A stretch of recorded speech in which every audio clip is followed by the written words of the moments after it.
Hello, this is Ken Ferry with this week's Boots in the Field Report. This field report is coming to you from Ottawa Valley in Canada. That's where we finished out the week. But I did start the week down in Blue Mound area and got up in an airplane with the Nolan group. Dennis flew me around to see what things look like in the Blue Mound area. Some different views definitely there from compared to the El Paso flight we had earlier. Very, very little preventive plant, as in preventive plant fields that we saw. There were many spots so that were not planted. So a lot of guys just planted whatever they could in the field and moved on. So there's ponds and side hills and stuff like that never got planted the first time or replanted. And then we did see a considerable amount of patching in, the guys that did get back into those fields. Like El Paso area, a lot of nitrogen deficiency showing up in some of these fields. You can tell them they're really light and colored all the way to the top. Dennis did fly me over the path of the F1 tornado that they had last week. That was kind of neat to see from the air as far as what it did to the crops and buildings. I'm sure not very neat for the people who experienced it, but to see the path of how it kind of zigzagged across the country, something that you don't see every day.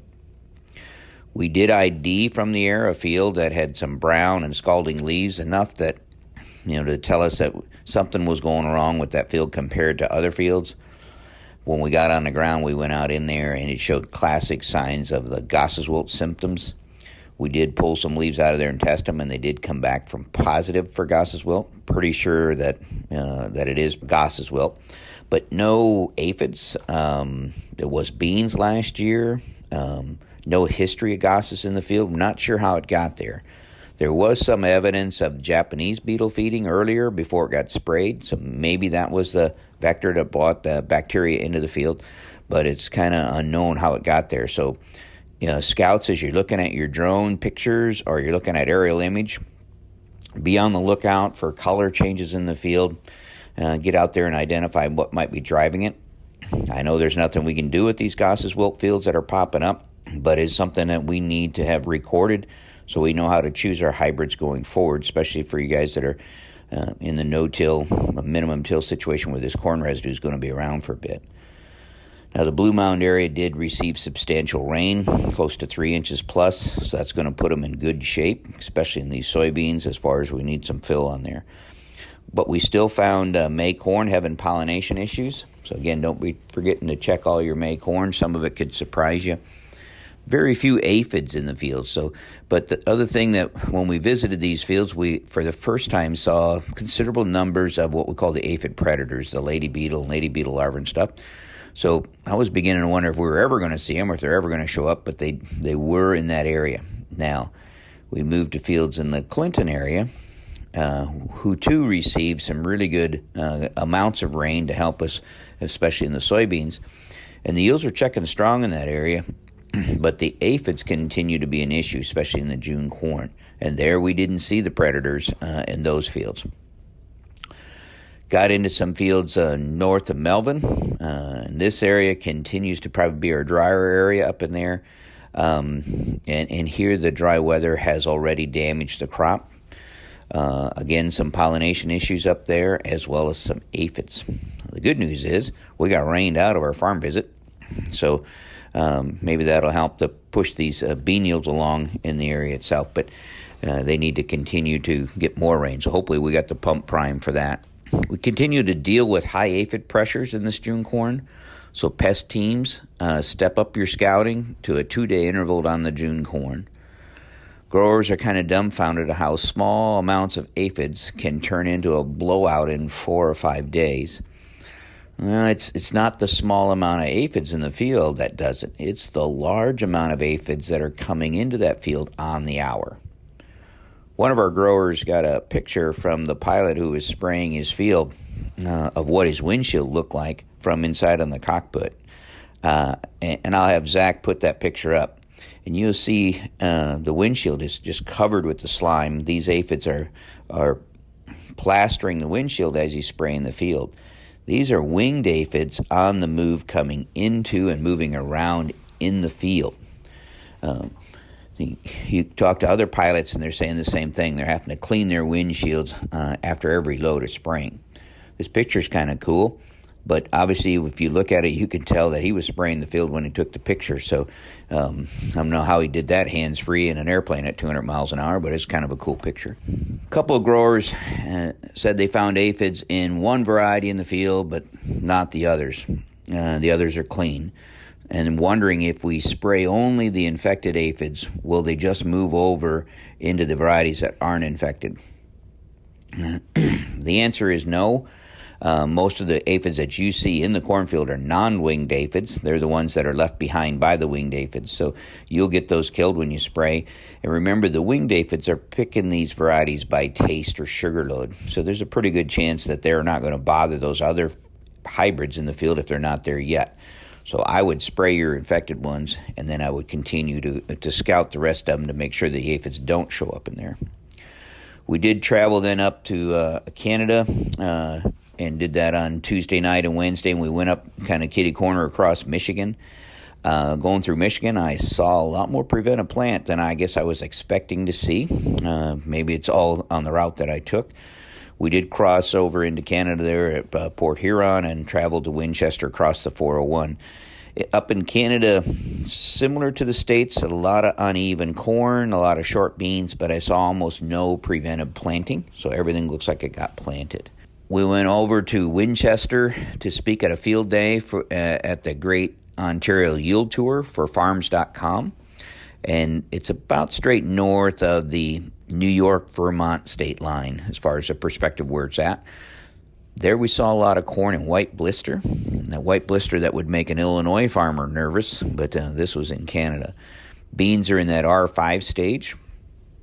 This area was up against a lack of water.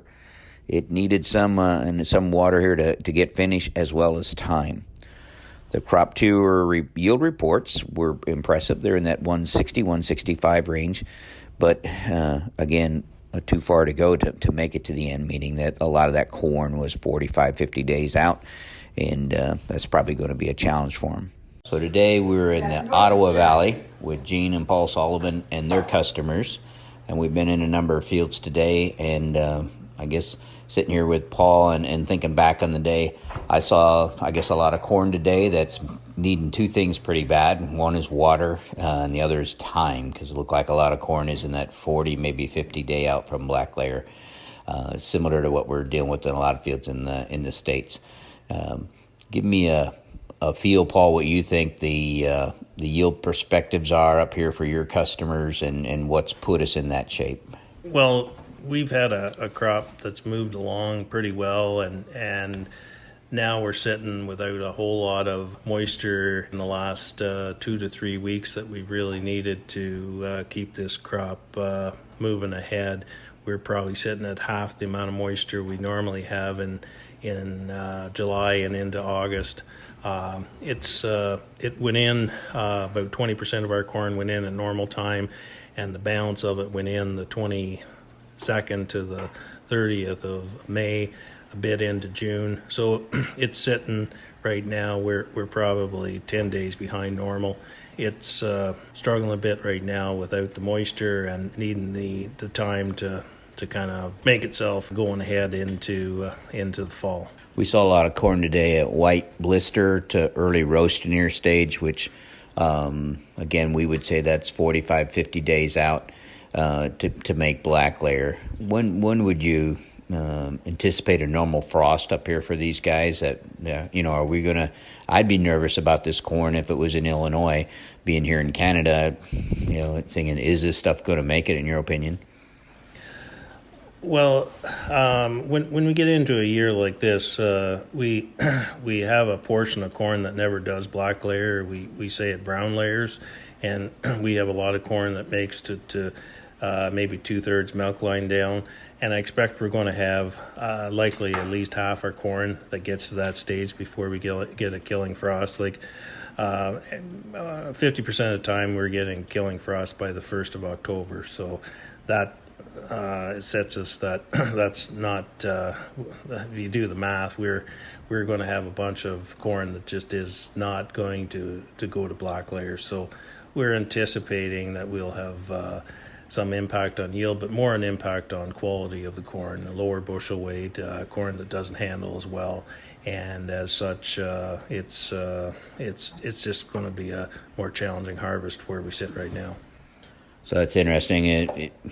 Some of these guys are just shooting more for brown layer than there would be black layer, where we think about not making black layer would be kind of a disaster in quality and handling and stuff like that. But up here, it's going to be more the norm. If you're planting late, you kind of anticipate that that's where you're going to end up.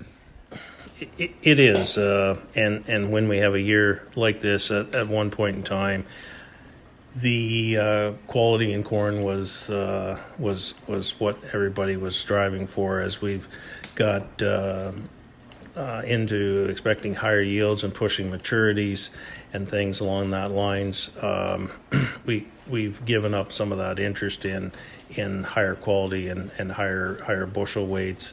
So it's a bit of a trade-off this year with delayed planting. We did have a shift down in maturity, much like your area. We shifted down probably 10, 12 relative maturity points and that kind of thing. From normally we're at 95-day corn. A lot of this later corn went in at 85 days to 80 to 85 days. But some of this corn, it's maybe slowed down a bit now with the weather conditions and some of the root systems that are set up on this that just is not as resilient as we'd like to have them. Kind of like everywhere else, if we can keep this thing in good shape till the end of October and bring up some moisture, we could really change the outcome. And I think that's pretty much what we're seeing in the States too. We've got a long way to go, but if we could have a 2017 finish, we'd probably be surprised at what we could pull out of this. Yeah, we remain optimistic that we've had Mother Nature cooperate after a challenging spring. To date, throwing a bit of a curve at us right now, but we're anticipating we're going to be into the 1st of October before we do get that killer of frost. Many times we'll get a light frost that just takes off the leaves and we still get some finish on that corn.